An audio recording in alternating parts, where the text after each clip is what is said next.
Executive Director of the New Jersey League of Municipalities. Thank you for joining us for this lunch and learn session. We're fortunate to have two members of the White House intergovernmental staff here with us to talk about President Biden's priorities, in particular, the recently enacted bipartisan infrastructure law, as well as the American Rescue Plan. And particularly, we can focus on the impact on New Jersey. We want to get going as soon as possible because I know we're on a tight schedule with Evan and Gabe. So let's cut right to it. We will, if you have any questions, we have league staff on who will monitor the box for questions, and we'll try to deal with them in as expedite a manner as we can. I don't know the order that they're going to go in, but I will introduce them in alphabetical order. The first is Gabe Amo, who is the Special Assistant to the President and the Deputy Director of the White House Office of Intergovernmental Affairs. In that capacity, Gabe is the President's primary liaison to local elected officials. And we have Evan Weisel, who is a policy advisor to the White House Office of Intergovernmental Affairs, has an extensive background in policy issues related to infrastructure, and was also part of Mayor Pete's presidential campaign, now Commissioner Pete. So thank you both for being here today. It is greatly appreciated. I'll just say that the IGA office has done a remarkable job of communicating, not only through our national affiliate, the National League of Cities, but as well as with local officials, the New Jersey League and our membership. So I want to upfront thank you both for not just being here today, which I appreciate. Welcome, I'll let you know. For all the work that you've done in communicating with us. So with that, I will throw it to the two of you, Lori Buckaloo, Paul Penna, and some other members of the league staff are on who can monitor for questions. And Gabe and Evan, I know we're on a tight schedule, so I'll pass to you. Great. Thank you, Michael, and thank you to Paul and all the folks at the New Jersey League, and thank you to all of the elected officials who are on the line. I do want to note that as far as the chat function and questions, we can't see it on the government side. So certainly, I'll hold those and I will be happy to respond to some calls, to some questions online and off. So look, I want to thank everybody for joining. I know you are busy. Being involved in government at all levels, but especially local government right now, is rife with lots of competing priorities and constraints on your time. So I'm thrilled that you were wanting and willing to participate in this discussion. On behalf of the president, on behalf of the vice president, I really want to just extend a thanks for your service as leaders in your communities. I know that New Jersey has a robust and active structure of local government, and I know that you all have a lot on your plates, and we saw some of that up close and personal when the president traveled to New Jersey last fall in the wake of Hurricane Ida. I got to spend some time, Evan and I got to spend some time talking to officials at the local level. But you've also been dealing with a public health crisis that is unprecedented for our times, and the COVID-19 pandemic is not done, though we've made great progress due to the president's leadership here, but also the leadership of so many of you. I know that New Jersey, in so many ways, was a real focal point at the onset of the pandemic, and you all had to lead in ways that you didn't necessarily sign up for as local elected leaders. And so beyond that, we also had an economic crisis that certainly impacted our communities in so many ways. And so when we think about over a year ago, when the president took office, 46% of schools were open. Unemployment rate was 6.2%. 18 million Americans were receiving unemployment benefits. Less than 1% of Americans were fully vaccinated. Those numbers are stark, and it was tough on our communities in so many ways, from people struggling to make ends meet to folks not knowing if they had a job to go to tomorrow, and also worried about the health of their loved ones. And so the president just over a year ago helped drive a real substantial investment to battle the pandemic and to address the economic crisis. And you all know that very well when we look at the American Rescue Plan that focused on building out our public health infrastructure, supporting our schools, and making sure that we could get funding into ensure our students are in the classrooms as soon as possible, and also made sure to commit resources to our families. With the child tax credit, child poverty was cut in half. And so that was real great progress, and also called upon you as local elected leaders to help drive that progress through the investments directly, historically so, directly to not only states, but to counties, but to cities, to townships, and such. And so that historic level of investment, I look forward to hearing more about the things that you're doing with those state and local fiscal recovery funds.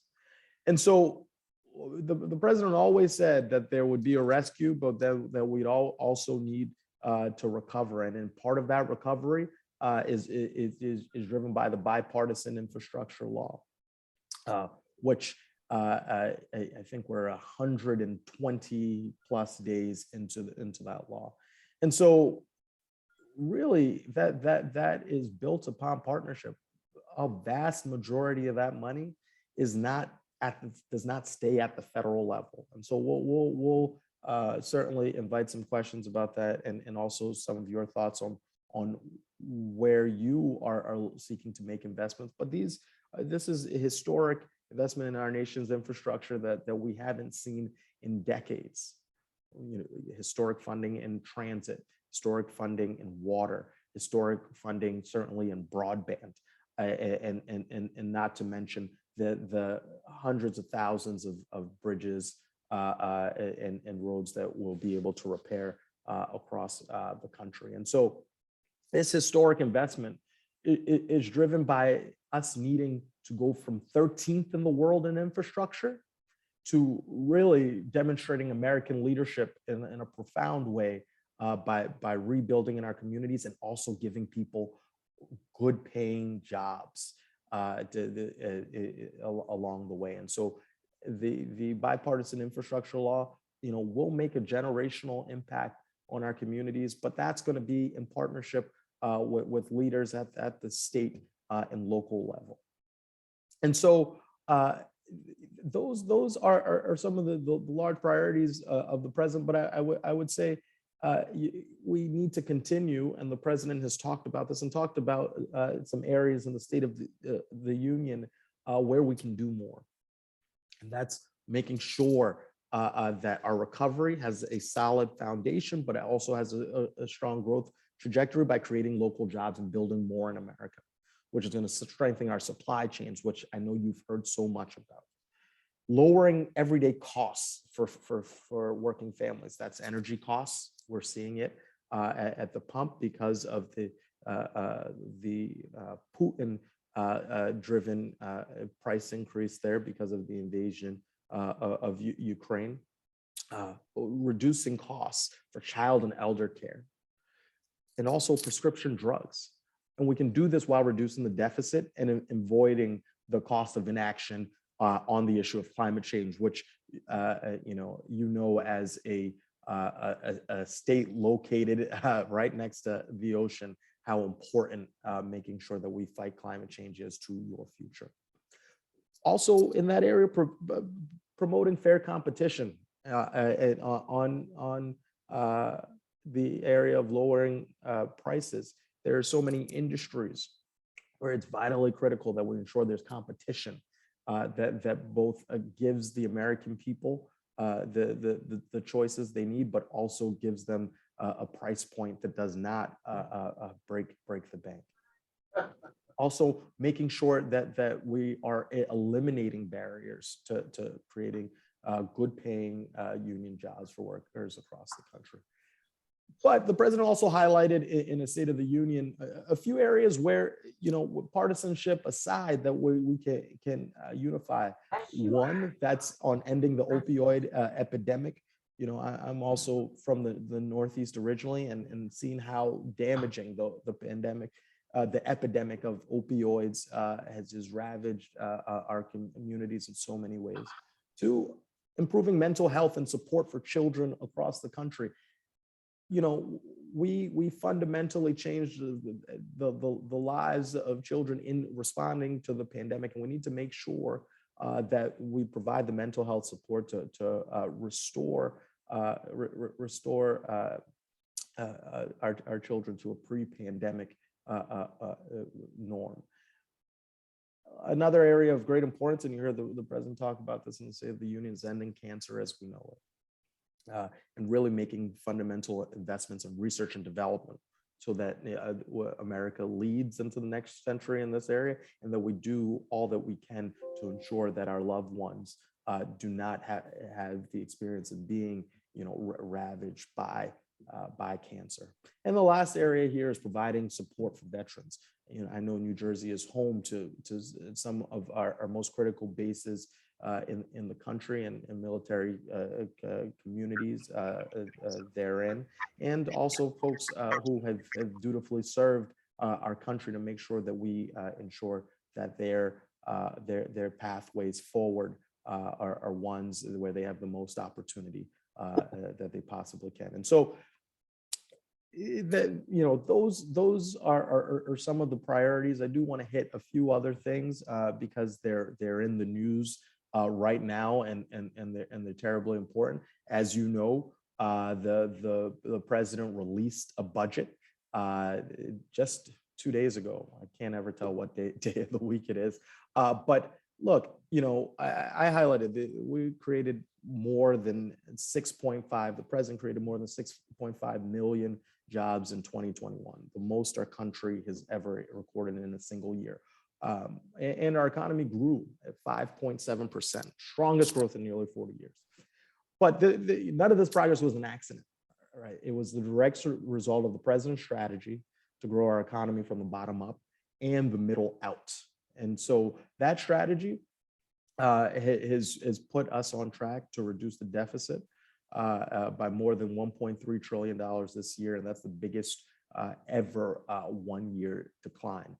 And so the president, in his budget, really put forward a vision to expand on some of this progress that I just mentioned, and that to you at the local level means significant investments in safe communities. That's putting more cops on the beat. That's investing in combating and preventing violent crime, and advancing criminal justice reform. Contrary to any of the noise, the president has been consistent, and this budget is a reflection of those priorities, and that's to fund the police. On the economy, we need to make continued investments in easing the burden of housing costs. Also on the supply chain issue that I mentioned before, building out our port infrastructure, accelerating efforts to move goods faster through our ports. And then on the area of health, and you see that the administration is advocating for this now, is really making sure that we are investing in preparation for future pandemics. In the area of climate, green jobs, clean energy jobs, lowering energy costs, and advancing environmental justice. And in the opportunity agenda, that's investments in our K-12 public schools, including increasing our investments in Title I schools, which was just in the omnibus that passed. Now, as we look at other priorities that the administration has, I'll add one more before I turn it over to Evan to speak a little bit more about the infrastructure bill.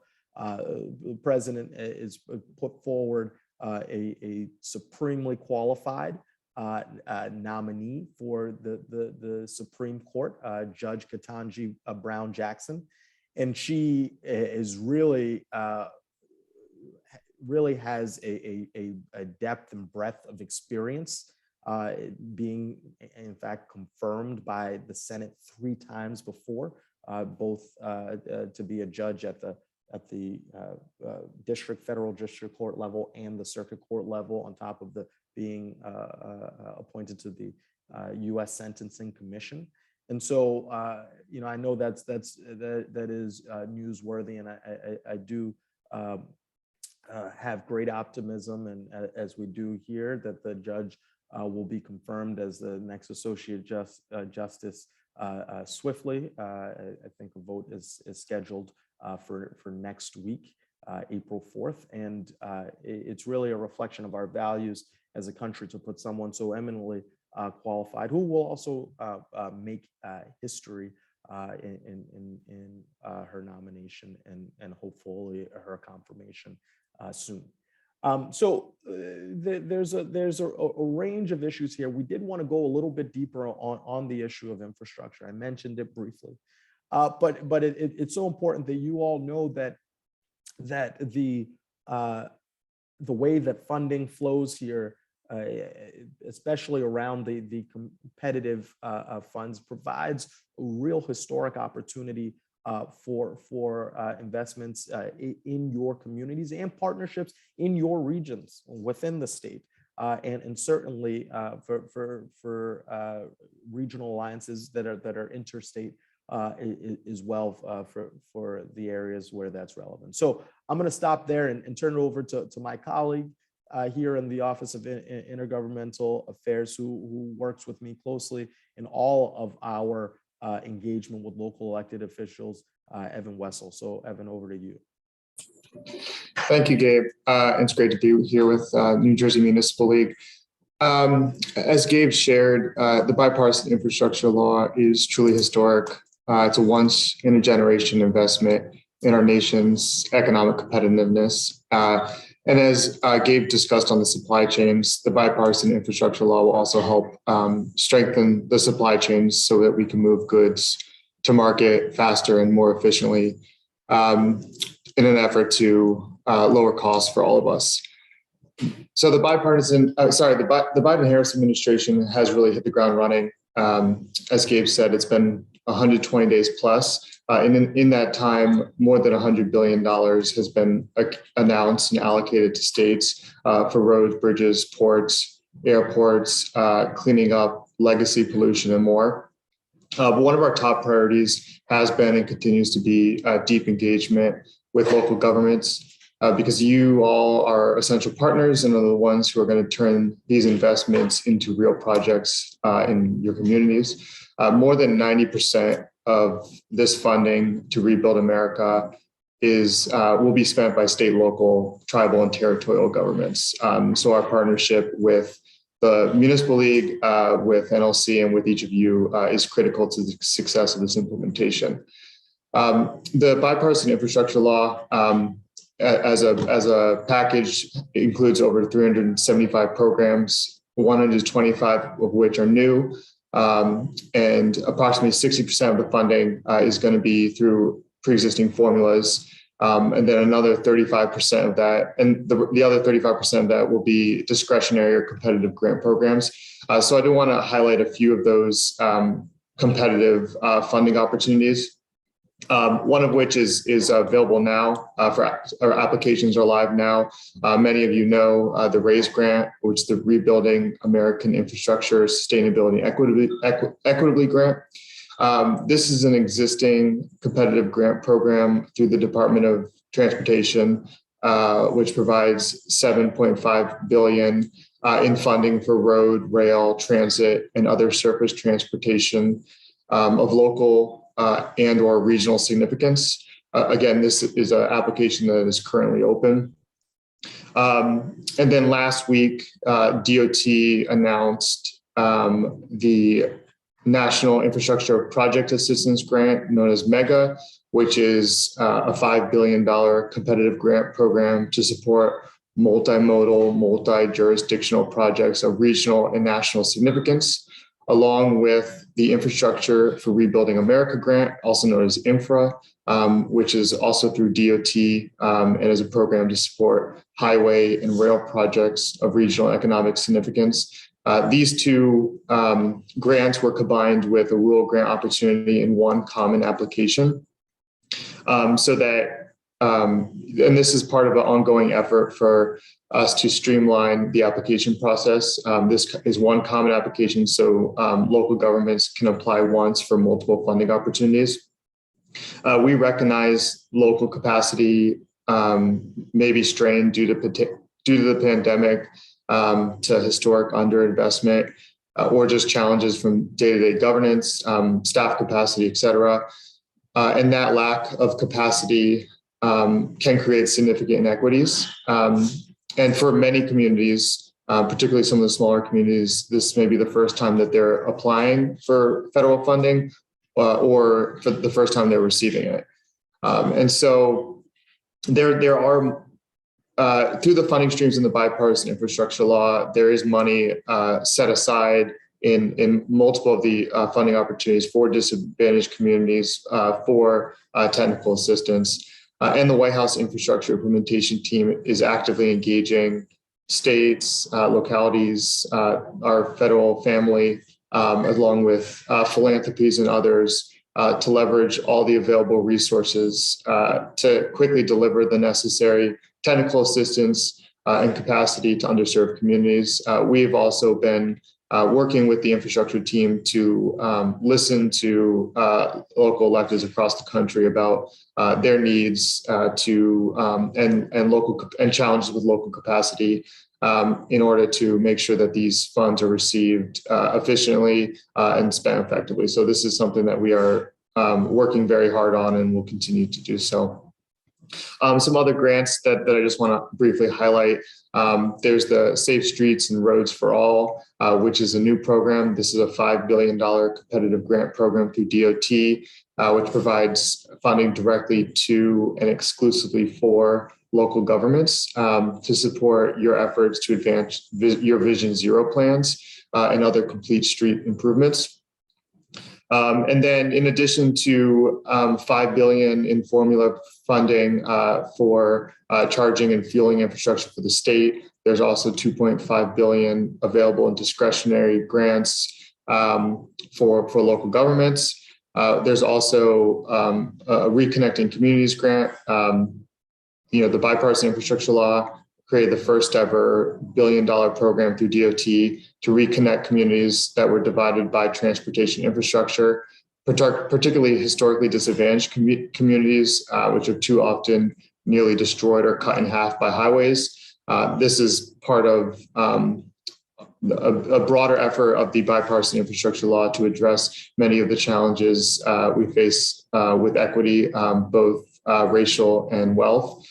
And then there's a few other grants that I know will be of interest to you, two of which are from FEMA. One is the BRIC grant, which is existing program to distribute $1 billion to support communities undertaking hazard mitigation projects to reduce the risk from disasters as we deal with the challenges for climate change.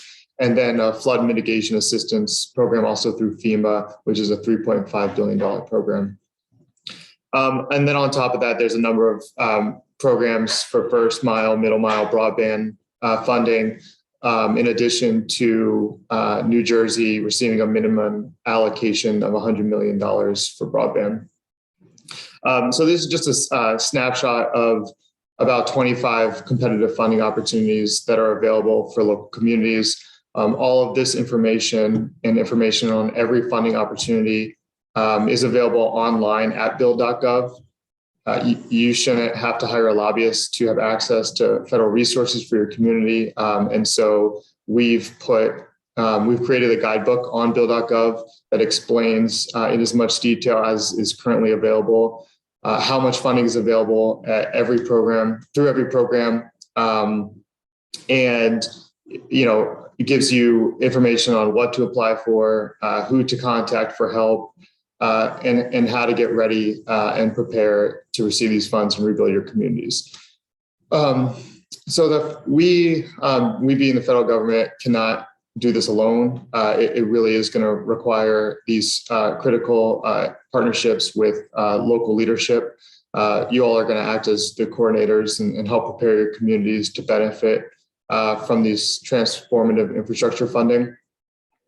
And it's why we consider this partnership with you to be so essential, particularly as we move forward with the implementation of the bipartisan infrastructure law.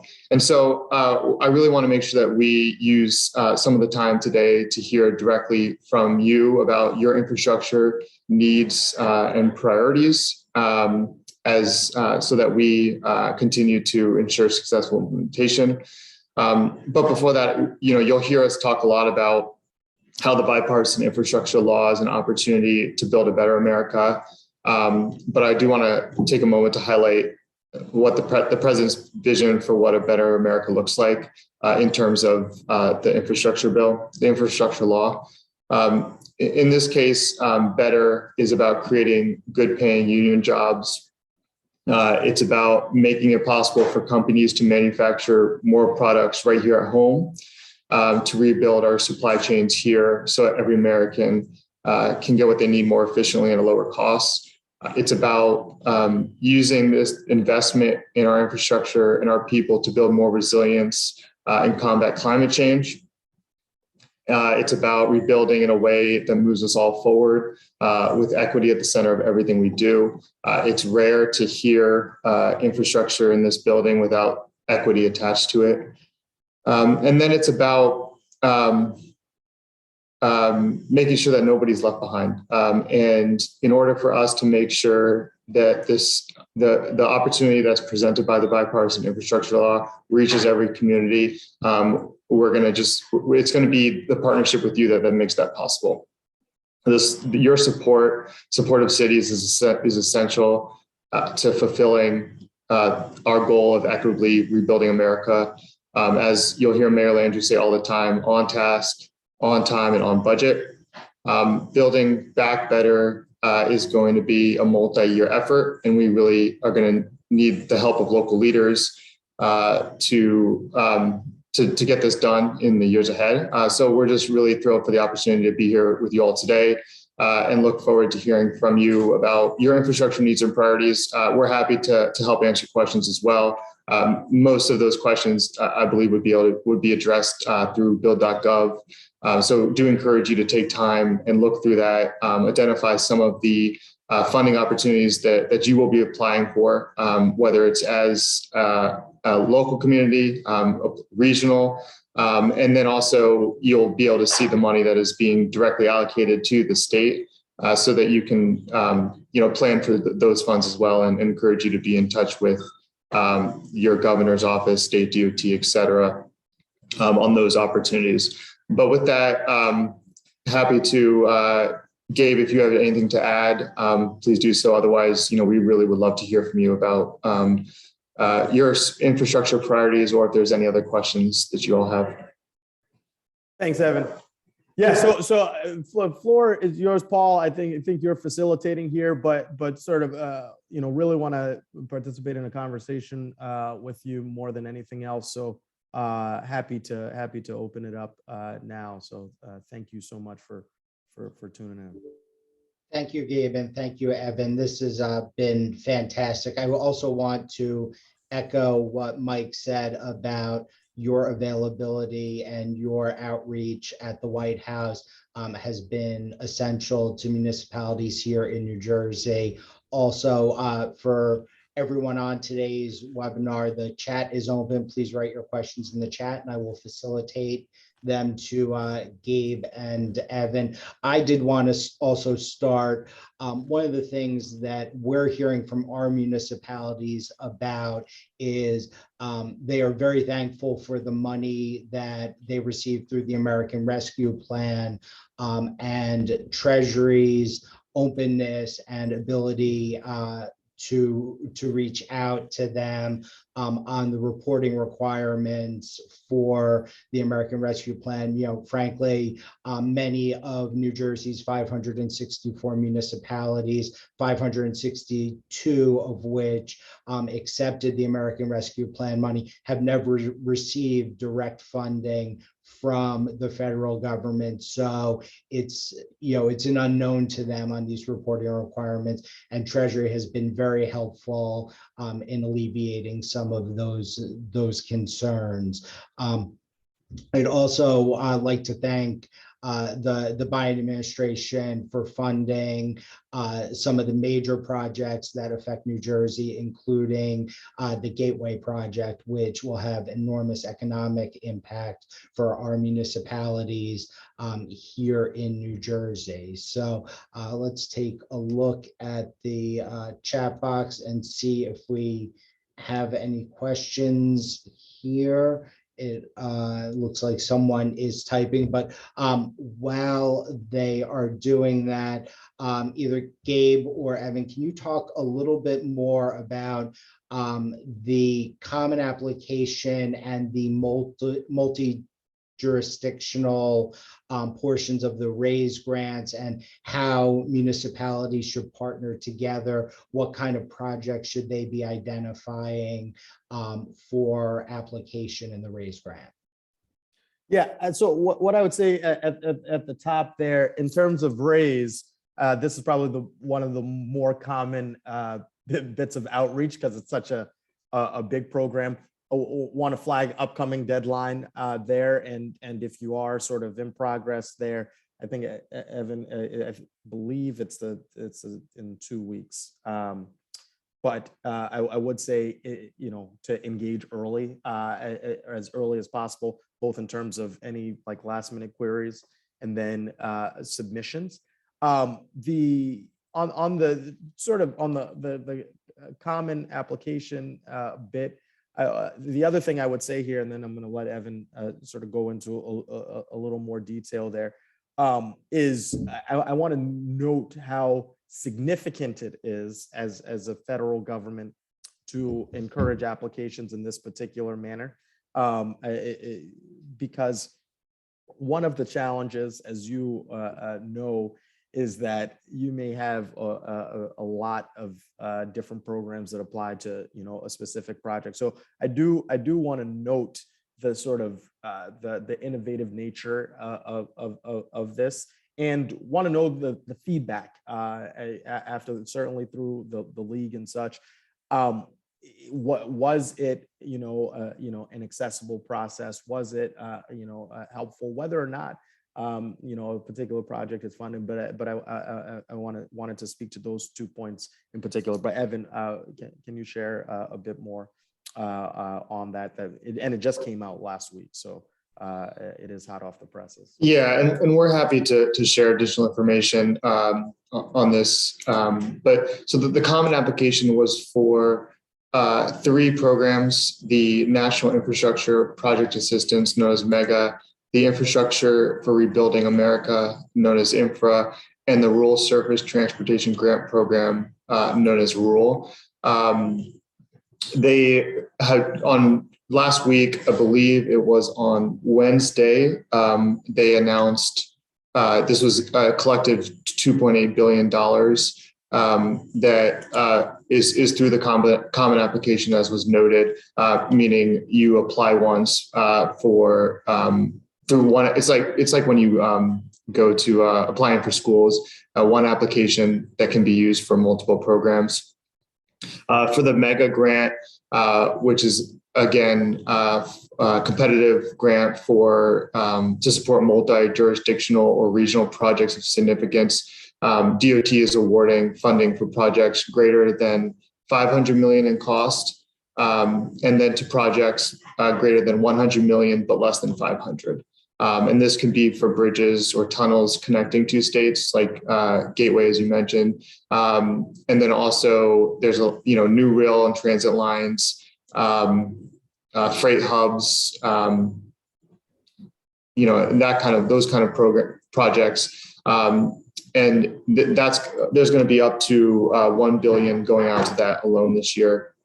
And then the infra grant is a similar program focused on improving safety, generating economic benefits, reducing congestion on our roads. Last year, DOT received over 10 billion in project applications, but can only fund around $1 billion of projects. And so this is through the bipartisan infrastructure law.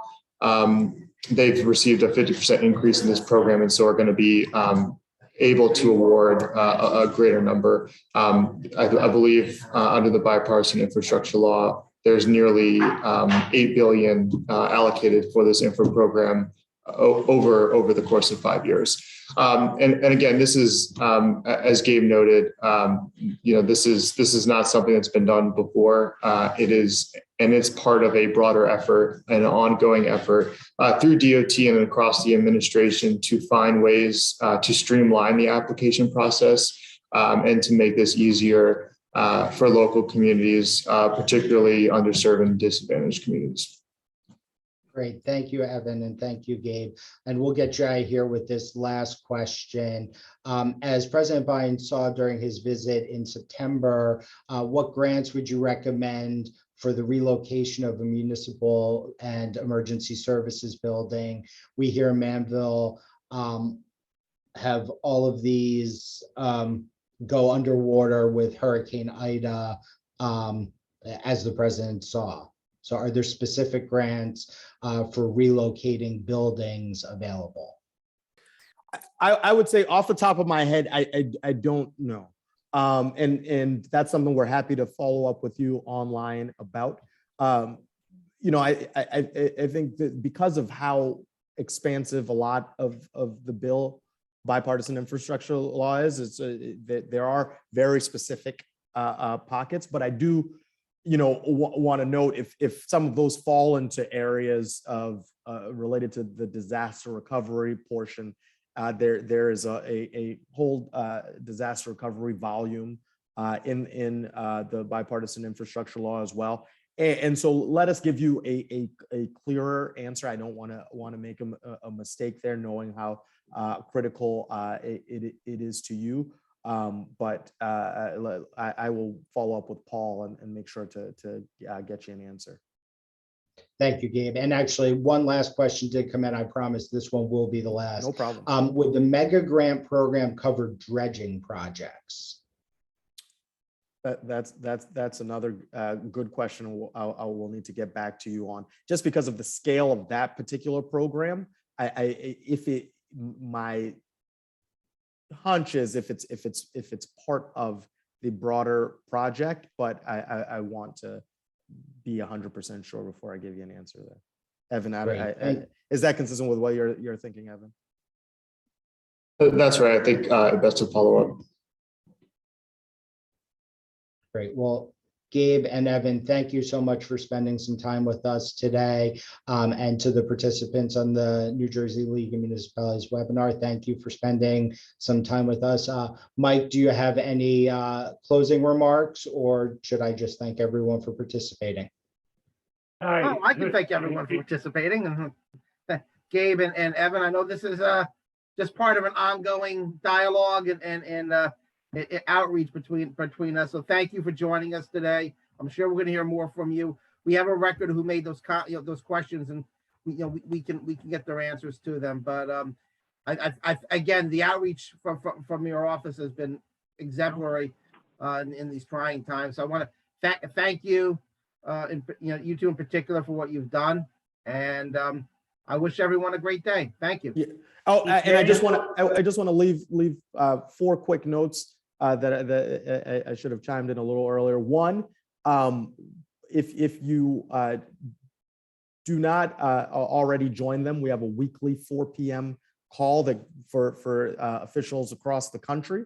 to our email address. Our main inbox to get on that list is iga46@who.eop.gov. I know that Michael and Paul can get you that email address. And so encourage you to go on to email us to get on the list. We also want you to sign up to our email list so that you get the weekly call and the emails. And then the fourth thing is something that Evan said previously is bill.gov as it relates to the infrastructure project. It is quite an expansive and a regularly updated resource. So please take a look there. So just wanted to make some last plugs there, but I appreciate that. And Evan, if you have anything to close, go for it. No, just appreciate. Sorry, go ahead. Oh, I see. Yeah. Gabe, this is Mayor Bill Pikaliski from Woodbine, New Jersey, the Yes. president of the League of Municipalities. And I want to just, again, just thank you and Evan for participating in this worthwhile information. Believe me, this is really important, and the League is very much appreciated in assisting the White House in conveying any of these programs to our local municipalities. And I just want to thank you both for taking that initiative. And we've had some great discussions at the National League of Cities, and we continue to want to keep working on that dialogue. And I also want to thank the administration for what it's doing for Ukraine, and thank you. Thank you. And then we barely touched on Ukraine, but I know that so many of you have sister city arrangements and diaspora communities. And so thank you for your collective voices and standing with Ukraine as part of the real global alliance that the president has put together to drive back Putin's war of aggression against the Ukrainian people. So thank you for all of that as well. But with that, I really appreciate the opportunity. Invite us back. We'll be back. But thank you again, Michael and Paul, for your leadership, and Mr. League President, your leadership as well, to be great partners to the Biden-Harris administration. I can guarantee we'll take you up on that offer. All righty then. Thank you.